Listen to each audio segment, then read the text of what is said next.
मनोज काका जी, फिर ये उम्मीदों का पहाड़ जो नजर आ रहा है इस वक्त समाजवादी पार्टी की तरफ अगर हम नजर डालते हैं तो आरएलडी को लेकर, फिर इसकी वजह क्या है? और जहां तक जयंत चौधरी का सवाल है, जयंत चौधरी खुद अपनी सीट नहीं निकल पाए 2014 में भी और फिर 2019 में भी। जिस उत्तर प्रदेश के गन्ना किसानों से प्रधानमंत्री स्वयं आके कहे कि आपके गन्ने का भुगतान 14 दिन के अंदर होगा, उसी उत्तर प्रदेश के गन्ना किसानों का आज 16,000 करोड़ रुपया बाकी है। डीजल पेट्रोल 50 रुपया करने वाली भारतीय जनता पार्टी ने डीजल पेट्रोल की कीमत 50 और 100 के पार कर दी। उसकी वजह यह है समीर भाई कि उत्तर प्रदेश की मां गंगा से छोटी नदियों में लोगों ने लाशें उतराती हुई देखा है। लोगों ने ऑक्सीजन के अभाव में अपनी जान दी है। हाथरस से लेकर गाजीपुर से लेकर बनारस से हापुड़ तक मां बहन बेटियों के साथ दरिंदगी हुई, उनके साथ बर्बरता का व्यवहार हुआ और भारतीय जनता पार्टी के नेता उन बेटियों और उन परिवारों के साथ संवेदना दिखाने के बजाय अपराधियों के साथ, चिन्मयानंद के साथ, सेंगर के साथ और हाथरस में जो बेटी के साथ दरिंदगी हुई उसके साथ खड़े नजर आए।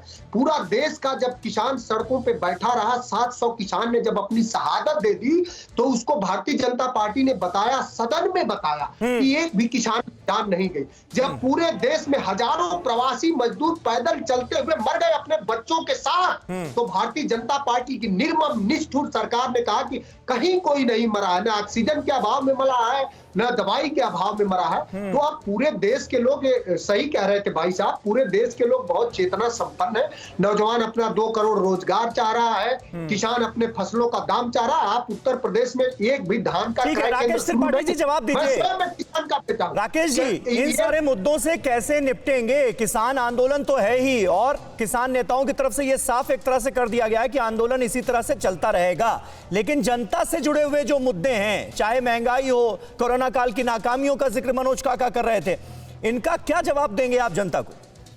देखिए, समाजवादी पार्टी के प्रवक्ता अभी आपके 4 चैनल में डिबेट पे लगातार झूठ बोलने का काम कर रहे थे। वास्तविकता यह है कि समाजवादी पार्टी के शासनकाल में 92,000 करोड़ रुपए और 42,000 करोड़ रुपए बहुजन समाज पार्टी के कार्यकाल में, ये दोनों ही कार्यकाल के 10 वर्षों के पेराई सत्रों का गन्ना मूल्य भुगतान देख लिया जाए तो उससे ज्यादा हमने केवल 4 पेराई सत्रों में 1,45,000 करोड़ रुपए गन्ना मूल्य भुगतान करने का काम किया है। और इन गन्ना मूल्य भुगतान में 8 वर्षों का बकाया गन्ना मूल्य का भुगतान है जो सपा बसपा के शासनकाल में था। बसपा के शासनकाल में 17 चीनी मिलें बेची जा रही थी, समाजवादी पार्टी के शासनकाल में चीनी मिलें बंद हो रही थी। लेकिन आज भारतीय जनता पार्टी की सरकार बनने के बाद न केवल 4 नई चीनी मिलें हमने खोली हैं, बल्कि 20 चीनी मिलों को आज हमने विस्तारीकरण करके हम ना गन्ना किसानों के तमाम उनके उपलब्धियों के लिए हमने आज काम किया है। आज पूरे कोरोना काल में उत्तर प्रदेश अकेला राज्य था जहां पर गन्ना किसानों की सहूलियत के लिए चीनी मिलें निर्बाध गति से चलती रही हैं। इसलिए अगर आज ये बात झूठ के आधार पर समाजवादी पार्टी या आरएलडी किसानों के बीच पर जाएगी तो मुंह की खाएगी। किसानों के साथ अगर कोई खड़ा है तो उत्तर प्रदेश की योगी आदित्यनाथ सरकार खड़ी है। और कोरोना के मसले पर जब नीति आयोग भारतीय जनता पार्टी की सरकार की तारीफ कर रही हो, बॉम्बे हाईकोर्ट फिर राकेश भरोसा क्यों नहीं हो रहा है किसानों को? भरोसा क्यों नहीं हो रहा है किसानों को? ये वेस्टर्न यूपी के किसान खासतौर पर आंदोलित क्यों नजर आ रहे हैं? आंदोलन को क्यों नहीं खत्म करा पा रहे हैं आप लोग? इसका मतलब भरोसे का अभाव है ना कहीं? फिर नहीं, देखिए, आंदोलन पूरे उत्तर प्रदेश के किसानों का आंदोलन नहीं है। क्या आंदोलन कुछ चुनिंदा लोगों का आंदोलन है? इस आंदोलन के पीछे पॉलिटिकल मोटिवेशन भी दिख रहा है। इस आंदोलन के पीछे आज अलग अलग प्रकार की मंशाएं साफ दिखाई पड़ रही है। प्रधानमंत्री जी के कृषि बिल वापस लेने के कहने के बाद भी अगर कोई आंदोलन जारी रखना चाह रहा है तो ये स्पष्ट हो जा रहा है कि केवल ये जिद का आंदोलन है। ठीक है, संदीप चौधरी जी इसका जवाब दीजिए। इसीलिए आंदोलन को जिंदा रखा जा रहा था ना, इसीलिए आंदोलन को आप लोग चाह रहे थे कि जिंदा रहे, भले केंद्रीय कृषि कानून वापस हो गए लेकिन आंदोलन चलता रहे ताकि सियासी दलों की बार्गेनिंग पावर भी बढ़े, खासतौर पर आरएलडी की।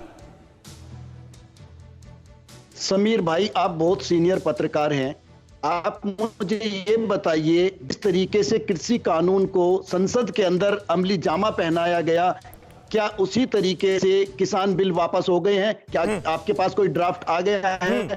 जिस दिन वो आ जाएगा उस दिन आप मुझे कह सकते हैं कि कृषि बिल वापस आ गया है। और ये बता दूं, किसान नहीं, देश के प्रधानमंत्री ने जब सामने आकर कह दिया, देश के प्रधानमंत्री ने सामने आकर कह दिया कि तीनों केंद्रीय कृषि कानून वापस लिए जा रहे हैं, उसके बाद कैबिनेट मीटिंग में मोहर लगेगी, संसद सत्र में बिल वापस ले लिए जाएंगे, और क्या चाहिए? समीर भाई मुझे मौका दीजिए मेरी बात कहने का। बोलिए। आपने बहुत अच्छी बात कही। प्रधानमंत्री जी ने सामने आके कह दिया कि कृषि कानून बिल वापस लेते हैं, राइट? आप ये देखिए, सामने आकर के मोदी जी ने ये भी कहा था कि 100 स्मार्ट सिटी बसा दूंगा, सामने आकर मोदी जी ने ये भी कहा था बुलेट ट्रेन चला दूंगा, सामने आकर मोदी जी ने अरे ये भी भाई, कहा आप था चुनावी वादों का जिक्र कर रहे हैं ना संदीप चौधरी साहब, आप चुनावी वादों का जिक्र कर रहे हैं ना, देश के प्रधानमंत्री के तौर पर उन्होंने ये कहा है ना। समीर जी, यही डर है, अभी चुनाव का माहौल है, कहीं मोदी जी ये चुनावी गोली देकर फिर ना निकल जाए, फिर आकर ये ना कह दे अमित शाह जी कि वो तो एक जुमला था, हमें चुनाव जीतना था 5 राज्यों, इसलिए ये डर है, इसलिए किसान आज भी वहीं बैठा हुआ है। न्यूज़ टॉप 9 रोज सुबह 7 बजे और शाम 7 बजे सिर्फ TV9 भारतवर्ष पर।